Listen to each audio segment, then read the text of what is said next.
Ya, untuk sejarah Kampung Topi ini awal muasalnya ini adalah almarhum Bapak Haji Toha. Topi-topi umum kan seperti ini ya. Ini agak lama prosesnya. Beda harga, beda ongkos kerja. Gedangan adalah salah satu kecamatan yang ada di kota Sidoarjo. Bisa diketahui, kemacetan di sini begitu parah, serta hiruk-pikuk perkotaan dan berbagai macam, di hari biasa maupun akhir pekan. Akan tetapi, terdapat suatu tempat yang mana sangat menarik untuk dikunjungi.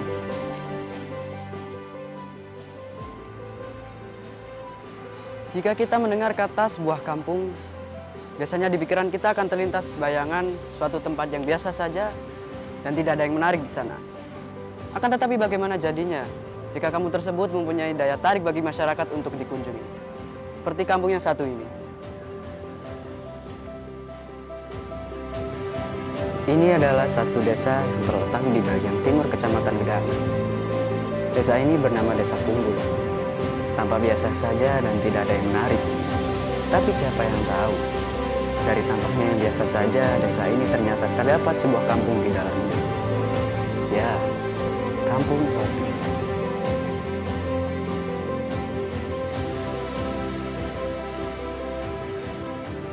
Ya, untuk sejarah Kampung Topi ini awal muasalnya ini adalah almarhum Bapak Haji Toha. Jadi beliau ini merintis dan dia mengajari atau memberi pelatihan sehingga alumni dari Pak Haji Toha ini lambat laun mendirikan usaha topi juga. Jadi dan berkembang terutama untuk masyarakat di sekitar Bapak Haji Toha. Itu sejarah singkatnya. Jadi sejak dari tahun 1970, Mas. Untuk produk kenapa topi ini, karena awal muasal dari 1970 ini pada waktu itu adalah permintaan dari sekolah, sekitar yang orderannya ini jauh sehingga Bapak Haji Toha ini mencoba membuat dan customer ini cocok, jadi berkelanjutan. Itu asal muasalnya, itu Mas. Yang perlu dicontoh untuk pemuda terutama di Kampung Topi ini yang saya harapkan ini, jadi usaha topi ini tidak ada matinya, Mas. Jadi terbukti dari tahun 1970 ini sampai 2023 ini tetap eksis. Jadi jangan ragu, jadi anak muda ini kalau memikirkan tentang bisnis apa ini yang kedepannya, silakan anak muda ini bisa belajar ke kita. Jadi kita juga memberi pelatihan gratis. Jadi silakan, jadi kita support mulai dari bahan, dari mesin. Kita memberi pelatihan secara gratis dan senior kita ini bersedia support dan membantu. Kalau untuk tempat saya ini, saya terus terang pegang 4 penjahit. Tapi kalau di kampung ini banyak. Kalau perharinya kita itu dari satu penjahit itu kurang lebih kalau dikatakan 8 jam itu mungkin 50 biji topi. Tapi dikali 3 berarti 150 topi per hari. Kalau kapasitas kita.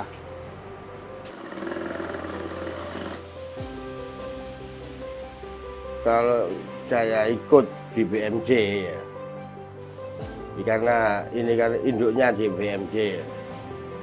Bicara kurang lebih ya 7 tahunan saya ikut di BMJ. Tapi dari segi pengalaman saya selaku pengrajin kurang lebih ya ada 30 tahunan. Kalau kerja karena ini industri rumah tangga, apalagi rumah tangga saya sendiri ya.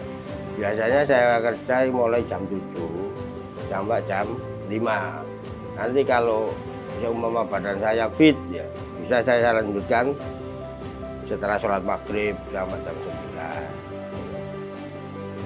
9. Nah, secara normal dalam satu hari bisa saya menyelesaikan kisaran 80 sampai 100 biji topi. Karena sementara ini yang saya kerjakan kan topi seragam, topi sekolah. Nah, balik mengerjakan topi umum agak lama. Paling ya selesai 60, karena agak rumit nih topi umum ya. Topi seragam mah cepat. Kalau topi umum kan seperti ini ya. Ini agak lama prosesnya. Topi seragam agak cepat, tapi topi umum agak makan waktu. Tapi beda harga, beda ongkos kerja. Kalau kendala masalah perlengkapan di sini kemungkinan tidak ada kendala karena ada toko bahan-bahan perlengkapan topi itu lengkap. Ya. Untuk pemasaran, alhamdulillah tiap tahun agak peningkatan. Cuma kendalanya sekarang ya cari pengrajin. Karena anak-anak muda desa saya, desa sini itu tidak ada yang mau belajar mengerjakan topi. Nah, Bapak ini rencananya membuat terobosan untuk anak-anak muda yang mau disuruh belajar jadi gaji. Rencananya untuk mengangkat ke depannya topi punggul ini supaya bisa bertahan. Kalau di sini ya sementara ini jerakan-jerakan itu menjahitkan itu daerah luar daerah, Bojonegoro, Lamongan. Nah, yang dikhawatirkan di 10-15 tahun tidak ada lagi pengrajin di sini loh. Itu yang perlu dikhawatirkan. Dan untuk pemasaran, untuk lain-lain tidak ada. Kampung Topi. Di sini banyak tempat memproduksi topi. Salah satu rumah produksi yang sudah berkembang dari 1970. Sumber penghasilan yang sangat sukses. Oke Pak, ini melanjutkan seputar topi nih Pak. Iya, Mas. Dalam produksi topi ini udah kirim pesanan kemana aja sih? Alhamdulillah seluruh Indonesia hampir semua pernah kita dari titik nol sampai Merauke sudah pernah kita kirim produk kita. Yang paling jauh? Paling jauh itu ini Mas, Timor Leste. Timor Ya. Leste. Cuma kalau Timor Leste itu transitnya di Kupang. Jadi dari Kupang nanti nyambung ke Timor Leste. Berarti ada arti tersendiri gitu Pak ya? Berarti di luaran sana masih ada yang berminat buat pesan produksi Bapak gitu. Betul, Mas. Di sini itu produksi apa aja Pak kalau boleh tahu? Saya pribadi ini kita di bidang percetakan, di konveksi, sama di digital marketing juga kita ada usaha tadi itu Mas. Berarti ada banyak jenis Bidang, produksi betul. bidangnya.